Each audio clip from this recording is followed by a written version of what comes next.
Naghahanap ka ba ng isang motor na maaasahan, kapaki-pakinabang, isang scooter na madadala mo kahit saan dito sa Pilipinas? Well, baka ito na ang motor na hinahanap mo. Naka-unit swing arm sa likod, naka-ABS ang likod, syempre ganun din sa harap. Naked handlebar, adventure scooter na pwede mong dalhin kahit saan lupalop sa Pilipinas. Ito ang Husky ADB ng SYM.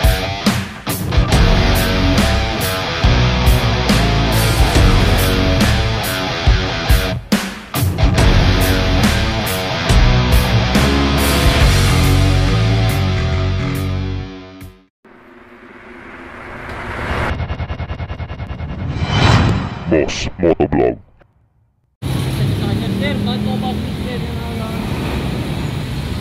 Kung naghahanap ka ng bagong ADB Husky 150 ng SYM, makikita mo yan sa mga Mitsukoshi store. Dito nag-handle sila ng mga Keyway, Euro Motors, Benda, etong SYM at madami pang iba. At ngayon ang pinapakita ko sa inyo ang bagong kulay ng SYM Husky 150. Ito yung kakompetitor ng mga ADV 150, 160. Ayan po yan, no? Adventure scooter, pwede mong gamitin kahit saan yan. Pang city, pang travel, at mapa-light off-roads ay pwedeng mga ganitong klaseng tindigan ng motor. Ito ay automatic, kaya hindi mo na kailangan pumiga-piga pa ng clutch, ano? Throttle ka lang dito, aandar na ang motor mo. Gas and go, kumbaga. Euro 4 compliance, kung sa European standard naka Euro 5 na, sa atin Euro 4 pa lang, pero pasok pa rin yan dito. Meron na po itong traction control. Yes, of course, bukod sa ABS na meron to harap at likod, meron pang traction control. Naka single shock sa likod o monoshock kung tawagin. Sa lahat ng mga ADV, ito lang po yung naka monoshock. Napakalupit, napakaangas, at siguradong maganda yung bounce. May mga emblem rin sa harapan na nagdadagdag ng appearance at lalong premiumness ng motor. Napakaganda ng looks. LED na po lahat ng mga ilaw niyan. May windscreen para sa wind dragging. May rubber boot din para protection sa mga alikabok. Sa shock nyo, hindi basta-basta magtatagas ang langis. Distinct ang forma ng ADB Husky na ito. Wala siyang pinagayaan, hindi kagaya ng ibang brand. Halos ginaya na yung kakompetitor na ADV. Ito po, iba yung kanyang muka, no? Husky, kumbaga. Hinango sa husky na aso na maamo sa wilderness. Ika nga nila. Husky 150 ng SYM. Distinct. Nakakiles po yan, may charger din syempre para sa mga malayo ang biyahe. Hindi basta-basta mananakaw syempre pag kiles ang motorsiklo mo. Naka-digital ang kanyang panel, lahat naman ang kailangan mong detalye, odometer, tachometer, speed meter, makikita mo dyan. Malaki din yung kanyang space ng kanyang compartment, ano, kasya yung kanyang full face helmet dito. Depende sa size, meron kasing size na medyo maliit ang full face, pasok dyan. Syempre sa likod, LED po ang kanyang box type na tail light. Pati yung mga turning lights naman yan LED. Naka-liquid cooled ang makina at kayang sumipa ng mga 15 horsepower ito mga bossing, ano? 150cc, 4 valves na po ito. Ang kanyang tank capacity 15 liters po, no? Mas malaki po ito kasi sa ADB na 8.1 lang.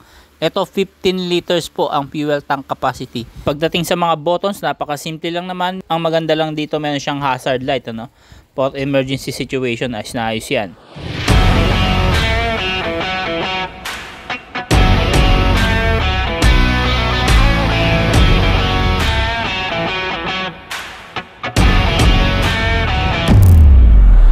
At masasabi ko sa inyo, na-test ride ko na rin tong Husky ADB mga bossing, ano, at masasabi ko na halos parehas lang din siya ng ADB 150 ng Honda. Ganun lang din, upright position, syempre naka naked handlebar, upright position, kaya tamang-tama siya sa mga long rides, ano. Maganda rin yung bounce ng shock niya. Yun nga lang, meron lang ditong medyo parang issue na size 13 kasi ang mga gulong nito mga bossing, ano. Kung medyo mataas yung humps, kailangan tumagilid ka ng konti. Pero maganda naman dito, parang naka semi-lowered na rin siya, no, kung titingnan mo yung tindig. Kaya nga ang ganda eh. Kumbaga, ang problema lang dito sa mga humps, yung matatarik na humps. Pero yung normal na humps lang, wala, kayang-kaya nito. Yun nga lang, dahil nga medyo mababa lang din yung ground clearance, tapos maliit pa yung gulong na size 13 lang, parehas ha. Yun nga lang nagkakaroon ng problema dito sa Husky na to. Pero overall, it's a deal breaker pa rin para sa SYM. Nagkakahalaga lang to mga bossing ng 152,900. Screenshot mo na agad para wala ka na masyadong tanong. Ayan yung down payment at pati yung mga 36 months, 46 months ba gusto mo. So mga quotation ng monthly amortization nandyan. Depende sa taon kung kailan mo hulugan yung motor. Depende sa kakayanan mo syempre. Pero kung kaya mo naman ng cash, mas maganda, much better ano. Dahil hindi ka naman nalugi rito at katiwa-tiwala ang brand na SYM. Hawak po yan ng Mitsukoshi na humahawak din ng mga Euro Keyway, ano pa ba, Benda, Euro Motors, alam ko Benelli hawak na rin nila. Pero ang SYM bukod po yan sa ibang bansa na brand ano. So ito'y branded din, kumbaga nauna to sa mundo ng mga scooter no. Dito sa atin sa Pilipinas, kung natatandaan nyo yung Simjet ano, na phase out na nga lang dahil 2-stroke napakukunat po ng makina niyan. Antitibay kasi hindi nyo alam mga bossing, ang Honda dyan po kumukuha ang Honda ng makina sa SYM dahil sila ang nakaimbento o nakagawa ng pinakamatigas na makina ng black o yung cylinder head no, sa may black banda yon. So yung makina na yon, yun ang ino-order ng Honda para igawa ng mga motorsiklo nila. So ang SYM ano po yan, kumbaga hindi lang sila basta brand, innovators din sila ng mga panahon na yon dahil nakagawa sila ng pinakamatibay, pinakamatigas na makina, Stellite alloy cylinder na garantisado 50,000 km ang itatagal ng makina mo no. Depende pa sa gamit mo yan, kung gumamit ka kahit waldas pa yon mga bossing, 50,000 km itatagal ng makina mo, ganun kakunat. At kaya nga hindi malayong humiwalay ang SYM sa Honda, dati kasi magpartner sila ano, at sila po yung ano distributor din ng Honda sa kanilang bansa sa Taiwan no. Pero dahil nga sa Stellite alloy cylinder, syempre mas maganda kung hihiwalay ka, mas malaki yung kikitain mo, mas makakatulong sa kumpanya. At the rest is history, syempre nakipag-collab din yung SYM sa Hyundai. Ikaw ba naman, hawak mo ang pinakamatigas na makina ng mga panahon na yon, syempre may tiwala ang Hyundai sa kanila.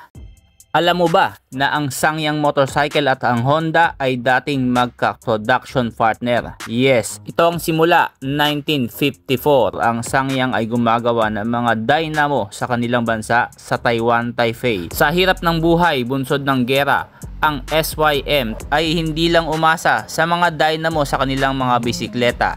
Nakipag-tie up din sila sa Honda noong 1962. Imbis mag-import ng mga produkto galing sa Hapon, gamit ang at least 30% local source mula sa kanilang bansa, at ito ang naging unang Taiwanese manufacturing brand at nagpakilala sa pangalang Sanyang, at hindi naglaon ay tumatag palalo ang relasyon ng Sanyang at Honda. 1967 ay pumirma ang Sanyang sa panibagong kasunduan para gumawa ng mga sasakyan ng Honda, at noong 1969 nagkaroon sila ng unang planta, ang planta ng SYM at Honda para sa mga maliliit na Honda cars.